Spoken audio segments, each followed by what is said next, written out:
keep Khalil, here for another, an additional 4 years beyond, the 1 year he had remaining. And I want to give his crew, Chris Cabot, Sam Merz, Derek Hardridge, all those guys credit, and Kevin Meegank on our staff did a great job.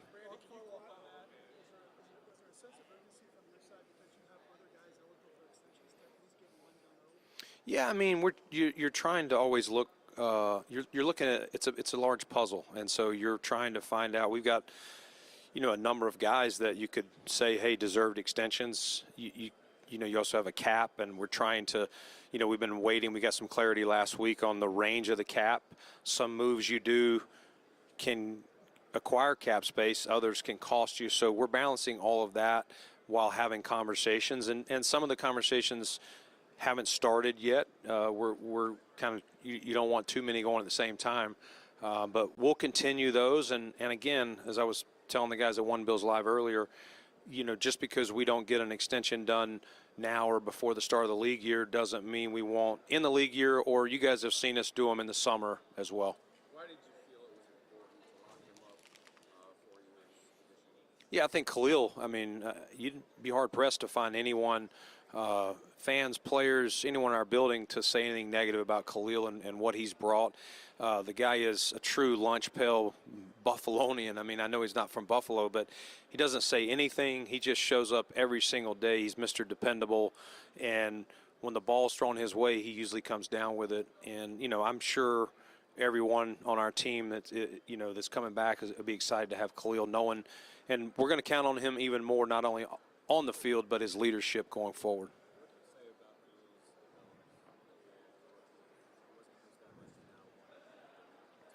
Yeah, I think Khalil, as a rookie, you look at what were his opportunities and then how did he take advantage. And later that year, as the coaches and Josh became more comfortable and a good feel for his skill set and what he does best, that really started to come to fruition late in that year. He may have led us in receiving in the playoffs that year. Don't hold me to that, but I believe that's accurate. And I think that just took off in year 2. And then, of course, this year 3, we kind of knew how he would fit. And, Joe Brady and Josh and those guys get a lot of credit. Khalil himself gets the most, but those guys of using his strengths to this offense and really helping us have the offensive success that we did. I know you won't negotiate in the media, but what is your process with James' situation, especially on the heels of him being a little public? Yeah, I mean, I love James. James is a beautiful man. Like he really is. I love him. He's a great dude. He doesn't say a lot other than his one word things he was doing this year. But I love James. James speaks from the heart. He means well. I want James here, hopefully, for like a lot of guys. The business is the business. Would I prefer we don't take the business outside? Yes. I think that's always the best way to handle it. But James is a grown man, and he'll handle it the way he does. It doesn't change my view of him. And just because we're not on the same page today doesn't mean we wouldn't be tomorrow, 2 weeks, 2 months, 2 years. Like, we'll see.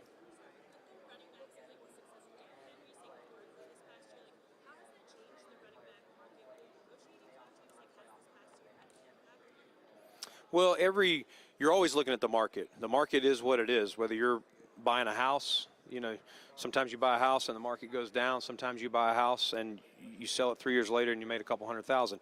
It's the same way. And the running back position has changed as much or more than the market.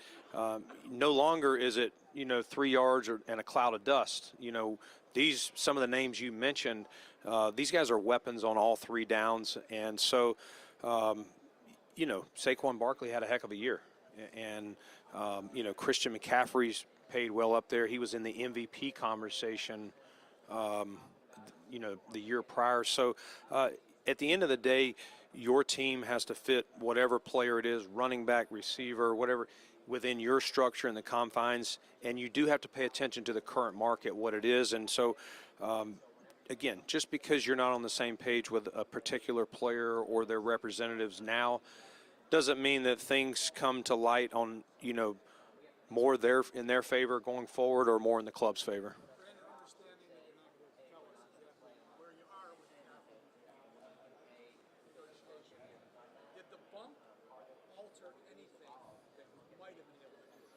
guy out there that, hey, with this club, definitely do something.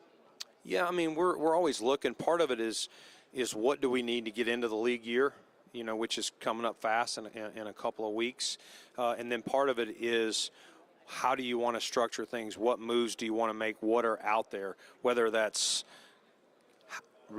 increasing cap by releasing players or how many guys you want to restructure. But remember, every guy we restructure is maxing out the credit card a little bit, so we have to be selective when and where we do that. And then, again, whether you want to trade for someone, sign someone in free agency, extend a player like we did with Khalil, we look at all that. It's a giant puzzle, and sometimes one move says, okay, we got this guy, now we're going to move over to these two, and maybe we put this one on hold. So to answer your question, we have an idea of where it's going to be. You never know, and now we've got it down to a range of, I think, $4 million. But we still have work to do. As it stands today, we would not be under the cap, at where it's at. So we're still working through that. And again, sometimes another extension could help us create more money. Brandon, you mentioned the running backs. How much the demand for them in the free agent market, some guys being mocked in the first round, how much of that is a byproduct of just the offensive trends in the league with it maybe being a more run-heavy league than it's been in the last 5 years? Yeah, I think the positions become more dynamic. For a while, as we said, the market maybe was suppressed. People were not looking at them as weapons. I kind of look for them as anyone you add to your offense. What do they bring? What is their skill set? Is it a mismatched player? And some of the names you guys have talked about, Saquon, McCaffrey, any of these guys, Alvin Kamara, those guys, they can line up and play wide receiver. They can line up in the backfield. And so there is more value to those positions. Someone asked, I think a year or two ago, what is your philosophy? Would you draft a running back in the first round? And I'm like, I probably wouldn't draft a running back that is 3 yards in a cloud of dust. But if it's a weapon like some of these guys we're talking about, heck yeah, I would. When you look at the running back class this year, I mean, you guys maybe you're not necessarily in the market for a running back, but how deep is this class? I mean, does it feature guys that are those dynamic weapons that you could take in the first round? Yeah, I mean, I think it looks to be a deep class. I can't tell you from A to Z everything on all of them yet because I'm still working through that. But it looks to be, at this point, a deep class. Now, we'll follow these guys in the spring. We'll see what their knowledge of the game is. And, to be able to do all those things, line up out here, line up in the backfield, it takes, a high mentality. Can you pass protect? If you're going to be on third down, you need to be able to pass protect. So can you scan protect? Can you stand up here and knowing that we got number 17 back there that we're going to count on you to pick up a free runner. So all of those things factor into that. Brandon, when you evaluate defensive linemen's prospects, what are the traits that you look for? It depends on what position, are you talking into, D tackle? Yeah, I mean, you kind of value what they are. You start with, what are their measurables? Like, what does this guy look like? What are his feature? Arm length, size. What does he do best? Is he best as a rusher? Like, is this a guy you want to line up, in a 3-tech role and get a one-on-one against a guard? Is he just a power, straight-up ass kicker? He's going to walk his guy back into the pocket. Maybe he's not going to flip his hips, but he's going to condense the pocket and push, the guard or the center into the quarterback's lap. Like, there's so many variables that these guys have. And again, we started this process last night. The defense is here first. So those are the guys we talked to. And we definitely talked to some huge guys, and some guys are a little less a little more undersized, but they're excellent rushers. So you want different pieces for different games. You don't want to always just be able to have run stuffers and nobody can get to the quarterback, but you can't just have, a slew of guys that can't stop the run when, it's December, it's cold, it's snowing, and guys are just going to line up, in the backfield. So we want to be versatile with our skill sets and be able to attack in as many different ways as we can.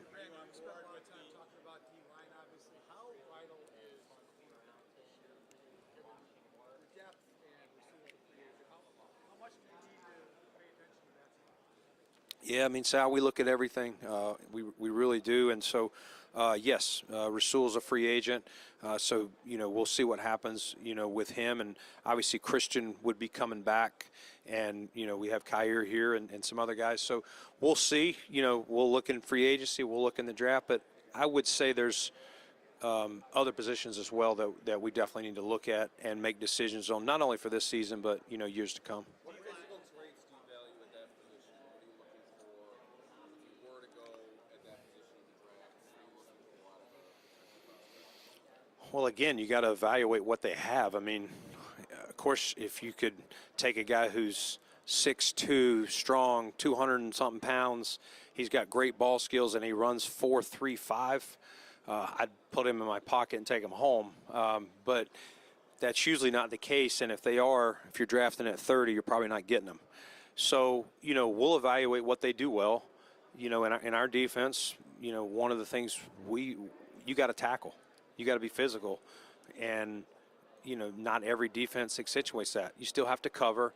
We do want to turn the ball over. Our defense, although it wasn't perfect all season, the guys did a heck of a job, Bobby Babich and those guys, of stressing, punching the ball out, making plays on the ball, whether it's against the quarterback or running backs or whoever it is. And so all of that plays into what it is. So we've got to evaluate what the corners have, in starting in free agency. That happens first, and then this draft class.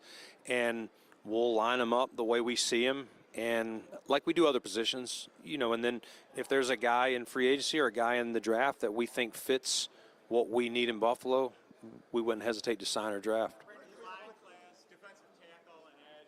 What's your view on the depth and quality of those two? Yeah, I think, I would say, Mark, there seems to be at this point some good depth along the D-line. There's even some tweeners. You're going, this guy, I could see him on first and second down lining up as a base in and then reducing down, in a nickel situation and rush. So I think ultimately there's a lot of different shapes and sizes, like we always talk about with receivers every class, and that's what we've got to dig into starting here. I mean, we've already started it, but continuing here and then on for the next couple months.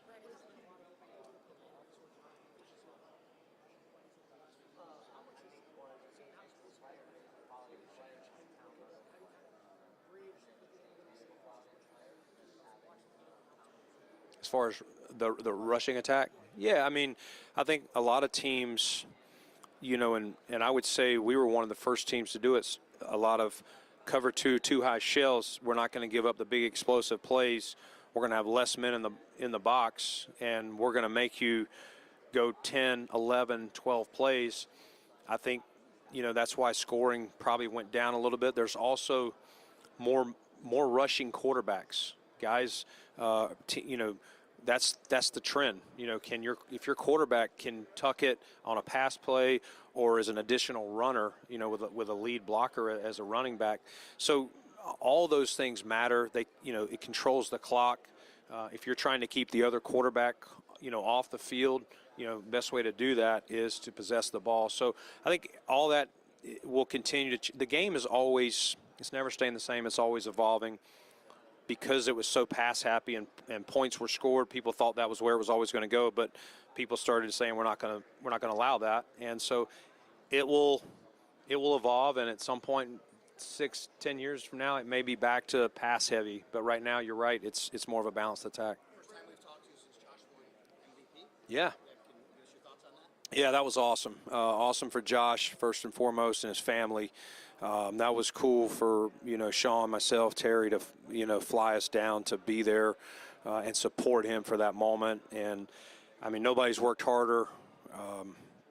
This was a guy that was overrated, right?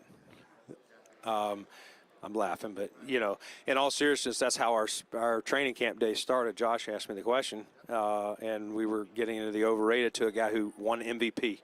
And so cool for Buffalo, though, too. You know what I'm saying? It's just has been there 8 years now and feel like a Buffalonian myself, like just to feel the buzz in the city. And it was kind of a nice pick-me-up for our city and our team for falling short, because we don't take that lightly, and that hurts and still hurts today. But for Josh to do that, I know our players were excited, our team, our fans. So I'm happy for him. And, again, I know, like all of us, he wants the trophy more than that, but a nice consolation prize for him.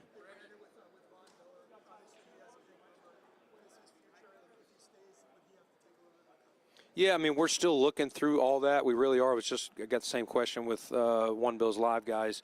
Vaughn, last year at this time, we were working on a restructure for him, and he did something unprecedented.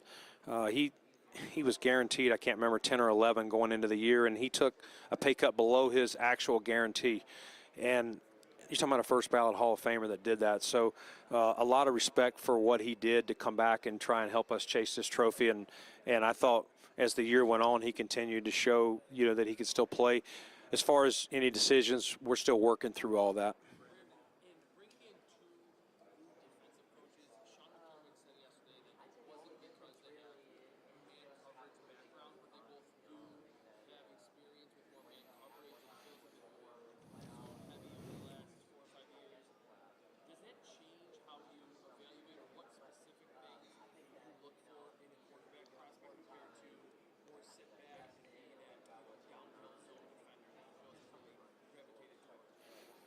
I think you're always just looking for, you're always looking to grow, the growth mindset. We talk about it. And so anytime you can add people to your staff that come from different programs, different philosophies, you do that. And it maybe even have people on your roster that you say, hey, we still think we've played them more like this, but we feel, to use example, maybe we've played more zone, but we feel like, hey, we have a player that could play a little more press man or whatever the situation. But I think it's more from that standpoint than necessarily a philosophy change or anything like that.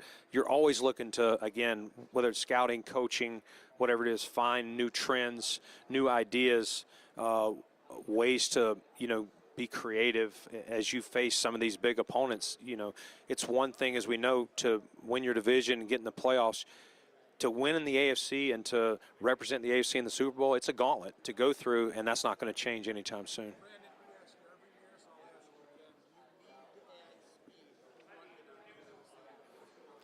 I know you asked me that because that's your way of telling me I need to add speed, Sal. I get it. We're always looking to add speed, but they got to be football players too. So I'm never going to turn down speed. I promise you, I'm not. But we're always looking for everything, and so you want speed at as many positions as you can. But football, as we know, it's not played on a track. And so it's the whole thing. We are evaluating the football player first, and then what else do they bring to the equation? So, yes, if we can find some speed and you see some speed, Sal, we'll add it, buddy. Has he? I saw him.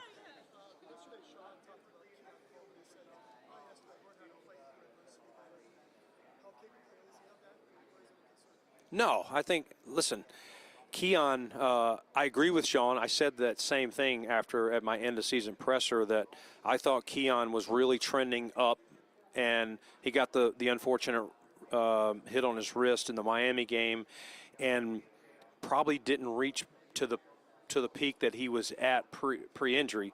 But again, Keon Coleman's 21 years old. Like, we shouldn't expect all these guys. Some of these guys playing and that were drafted last year were 24 and 25, and so let's give him a chance. Let's don't beat him up. It's his first season, and let's don't forget about the good things that Keon made some plays for us, made some big plays.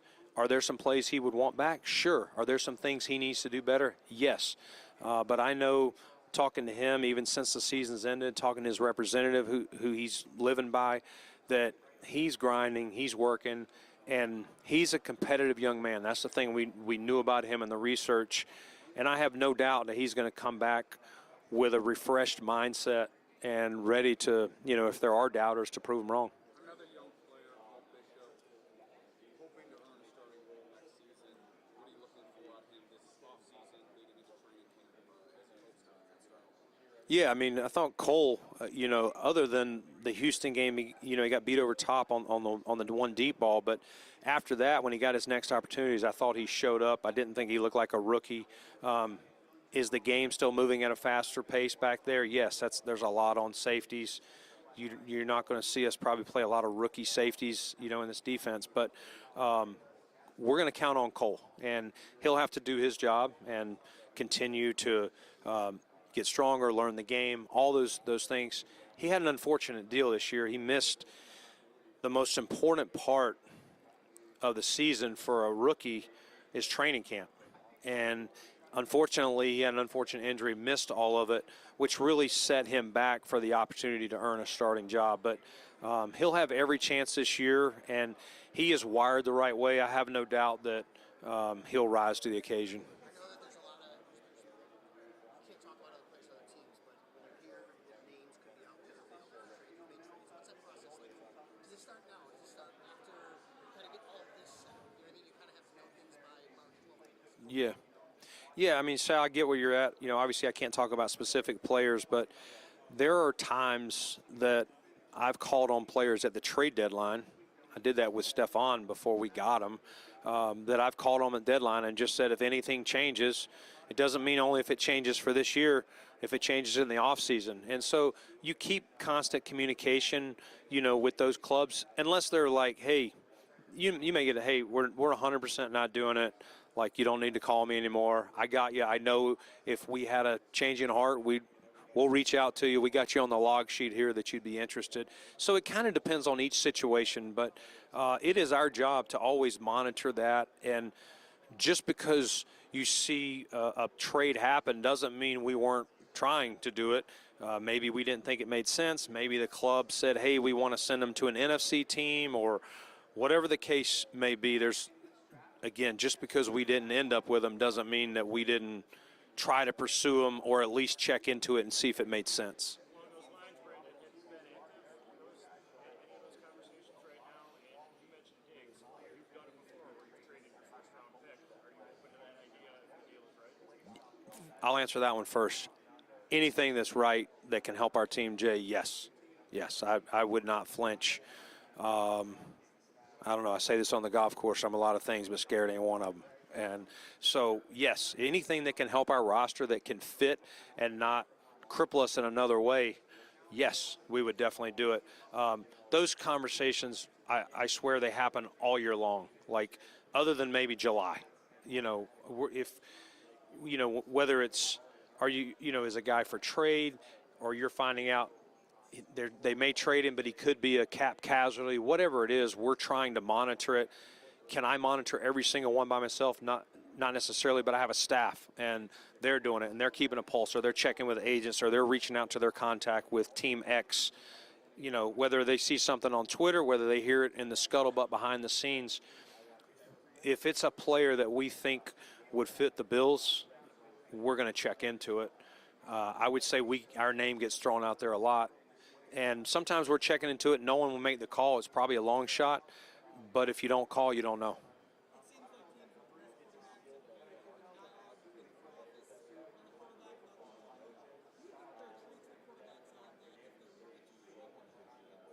Yeah, I mean, shoot, a lot of them probably be better than many of us GMs, me included. To be able to, the mental state that you have to have and the aptitude to play quarterback. I mean, and the processing speed that these guys that play at the top of their game, whether it's Josh or Mahomes, Burrow, all these guys, you got to be really smart. You're prepared. You're doing a lot of the things that in anything in life, business, CFO, whatever the case may be. So yes, I would say there's a good number. John Elway, was the most recent to do it, but I'm sure many of them if they wanted to. But there's a lot of hours in this, and the money they make, I probably wouldn't do it.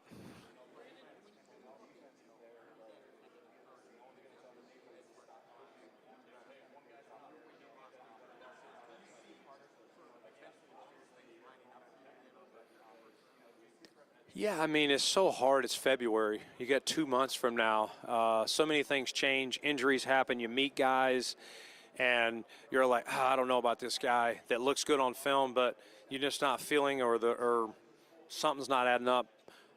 I think it's too early for me at this point to answer that. I mean, I can tell you, most years today, standing up here, I don't know, unless I'm picking in the top 10, I don't know right now really what is going to be staring at me, but things will come together. Ask me in 2 months, and I could probably give you a better answer, even though I probably wouldn't answer it.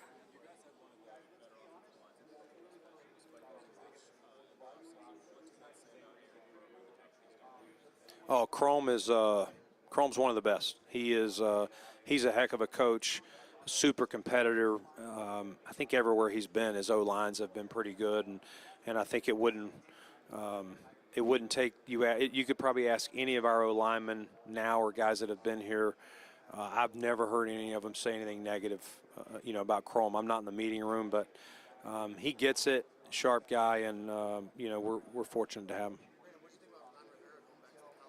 Yeah, it seems like Coach Belichick started a new trend, and so yeah, Ron called me and told me what he was doing, and it was cool because I know he had some opportunities he was investigating in the NFL, and I think he also had that one on the kind of the side burner, comparing it, and he seemed excited and gets him back out west and easier for him to play Pebble Beach and all those good courses.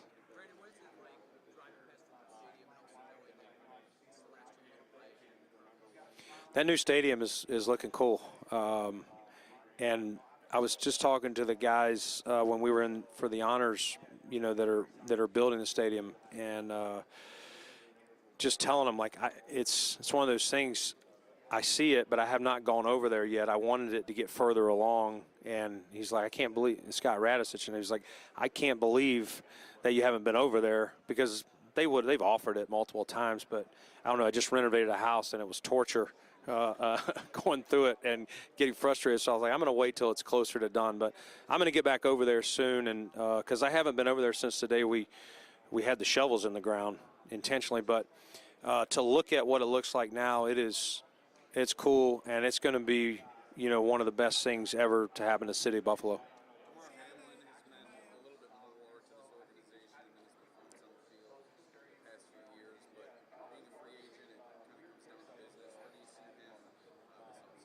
Yeah, I mean, like all the other guys, I don't want to get into each circumstance of what their status is, but I mean, DeMar's story is a movie, and it's a movie you wouldn't believe that it made it this far, and a lot of people would have turned it off and said this is a hoax. So there's nothing but unbelievable things to say about what DeMar's done, and we'll let the business take care of itself. Of course, we'd love to have a DeMar Hamlin back. The business has to make sense for him first and foremost, and then for us. But we'll keep those conversations between us, and if we can get him back, great.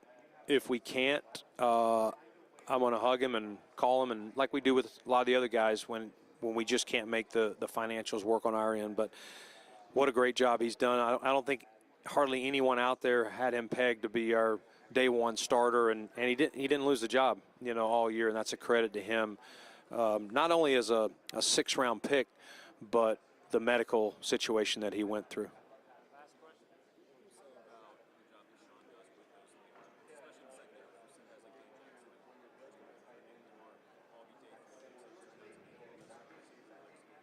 Yeah, I think our coaching staff does a great job of just really taking what we quote unquote give them and finding their strengths, and like we were talking about earlier, whether it's a zone player, a man player, whatever it is, and just continuing to develop them. And sometimes you don't get instant coffee like, some people rush to judgment, oh, this player's not playing, but special teams year one.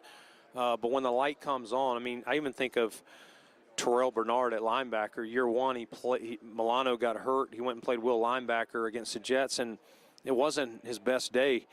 But by the time he finished that rookie year, came back, he even told me, he's like, man, the game really slowed down for me year two. So I think our coaches do a great job on both sides of the ball with that. Thank you, guys.